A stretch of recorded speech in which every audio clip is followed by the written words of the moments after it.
2019ची निवडणूक झाल्यानंतर शहांसोबत पवारांची बैठक झाली। मोठ्या उद्योगपतीच्या घरी 5-6 बैठकीत मंत्रिपदही ठरली। पहाटेच्या शपथविधीवर अजित पवारांकडून खुलासा। काँग्रेस शिवाजी महाराज बाळासाहेब ठाकरेंना मानत नाही। काँग्रेसची भूमिका दलित विरोधी। मिलिंद देवरांचे काँग्रेसवर गंभीर आरोप। देवरांच्या आरोपावर पटोले राऊतांचा पलटवार। दिंडोरीत महाविकास आघाडीसमोर अडचण। महाविकास आघाडीसमोर घटक पक्षानेच फडकवलं बंडाचं निशाण। गावितांच्या नाराजीने मवियाच्या डोकेदुखीत वाढ।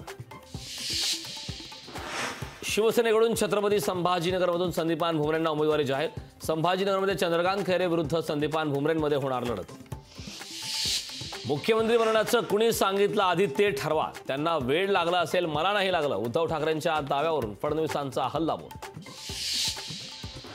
भाजपला 150 पेक्षा जास्त जागा मिळणार नाहीत। भागलपूरच्या सभेतून भाजपच्या 400 पारच्या नाऱ्यावरून राहुल गांधींचा भाजपवर हल्लाबोल। सीएला विरोध करून काँग्रेस 1984च्या दंगलीचा बदला घेत आहे। राम मंदिरावर बोलून काँग्रेसने आमच्या आस्थेचा अपमान केलाय। सीए आणि राम मंदिरावरून पंतप्रधान मोदींची काँग्रेसवर टीका। इंडिया आघाडी स्वार्थासाठी एकत्र आले। देशाच्या नेतृत्वासाठी इंडिया आघाडीकडे चेहरा नाही। 4 जून नंतर ते एकमेकांचे कपडे फाडतील। मोदींचा इंडिया आघाडीवर हल्लाबोल। काँग्रेस म्हणजे विकासाच्या वाटेतील भिंत। वायनाडमध्ये मतदान झाल्यावर सुरक्षित मतदारसंघ शोधावा लागेल। राहुल वायनाड ही सोडतील, लिहून ठेवा पंतप्रधानांचा राहुल गांधींवर निशाणा। भिवंडीचे आमदार रईस शेख यांचा समाजवादी पक्षातून राजीनामा। प्रदेशाध्यक्ष अबू वासिम आझमींकडे राजीनामा सुपूर्द। अंतर्गत कुरघोडीच्या राजकारणातून राजीनामा दिल्याची माहिती।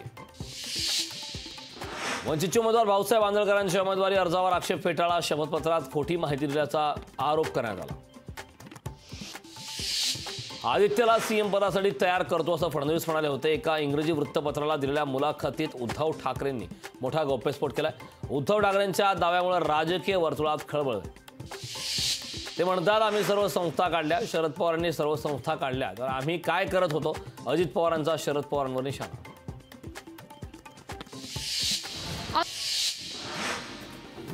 पंतप्रधान नरेंद्र मोदींकडून जाणकारांचा लहान भाऊ म्हणून उल्लेख। माझ्या लहान भावाला विजयी करा, मोदींचं परभणीकरांना आवाहन।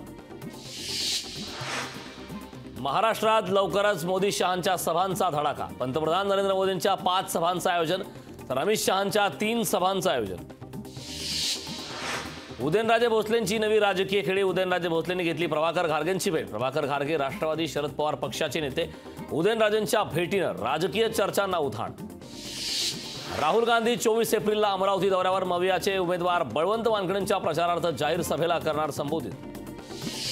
जळगावमध्ये राष्ट्रवादी शरद पवार पक्षाच्या जयंत पाटलांनी घेतली प्रमुख पदाधिकाऱ्यांची गुप्त बैठक। बैठकीत रावेर मतदारसंघातील पदाधिकाऱ्यांची नाराजी दूर करण्याचा जयंत पाटलांकडून प्रयत्न।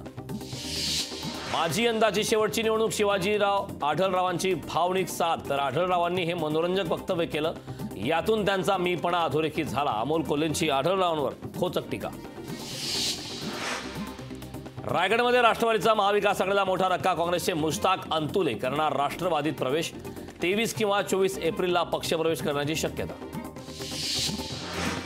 जालन्यामध्ये काँग्रेसला मोठा धक्का। माजी नगराध्यक्ष केदार कुलकर्णींसह 15 आजी माजी नगरसेवकांचा भाजपात प्रवेश। रावसाहेब दानवेंच्या उपस्थितीमध्ये पक्षप्रवेश संपन्न।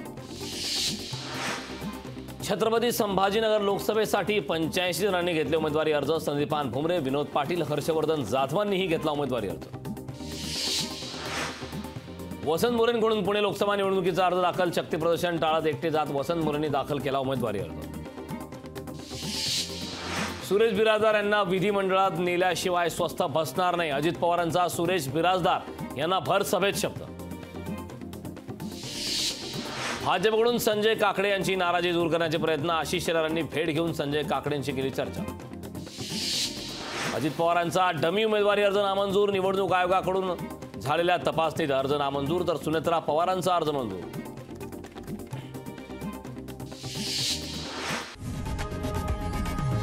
लोकशाही मराठी ऐका, पहा, जागरूक रहा।